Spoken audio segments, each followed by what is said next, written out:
노재현 국방부 장관은 도대체 뭘 하고 있었나요? 그 당시 한남동 그 국방장관 공간에서 가족들과 함께 휴식을 취하다가 총소리를 듣고, 왜냐하면 정성화 총장 공간이 아주 가깝대요. 한 100m밖에 안 된대요. 그럼 총소리가 나면 자기 휘하 부대에 전화를 하고 뭘 해야 될 텐데 명령을 해야죠. 네, 저 확인하고 뭘 해야 되는데 제일 먼저 한 게 가족들 데리고 도망갔답니다. 그 철조망 쪽에 후문이 있대요. 그걸로 도망가서 체육관에 숨어 있다가 거기서 부관차를 통해 가지고 부관한테 가족들을 인수인계하고 자기는 좀 더 깊은 곳으로 갑니다. 네. 한미연합사 지하 벙커로 갑니다. 자기만 살려고요?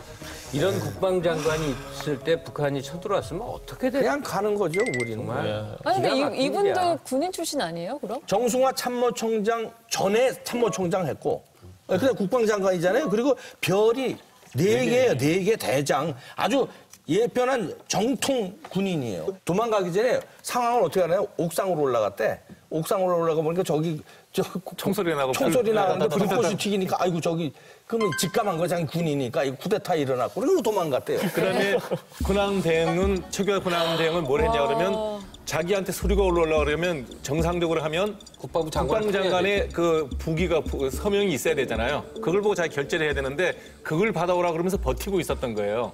버티고 있는데 신군부도 그러니까 이제 노재현 장관을 찾아야 되는 거죠.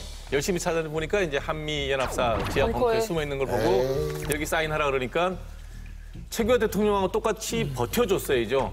네. 장관이면. 최규하 대통령이 국방장관 핑계를 댄 건 시간 벌기예요. 그렇죠. 그래서 미국 대사관하고 연락해서 어떻게든 상황을 해보려고 그랬던 건데 안 된 거죠. 예를 들어 한 이틀만 버텼어도 하루 이틀만 버텼어도 하루만 버텼어도 됐죠. 그러니까 바로 그거 날이 받자마자 밝았으면 사인한 바로 거예요? 되는 건데. 사인을 했으니까 사인을 한 걸 들고 이제 새벽에 이때 12 이후에 이제 이분이 처벌을 받진 않았죠. 명시적으로 이제 도망 다닌 것밖에 없기 때문에 처벌받진 않았지만은 거기에서 국민적인 비난을 받게 된 거죠. 결국 여기서 시간 더 끌었으면은 어쨌든 신군부가 권력 장악까지 실패했을 것이다. 왜냐하면 뭐 미군이 개입할 수 있었고 여러 가지 있기 때문에.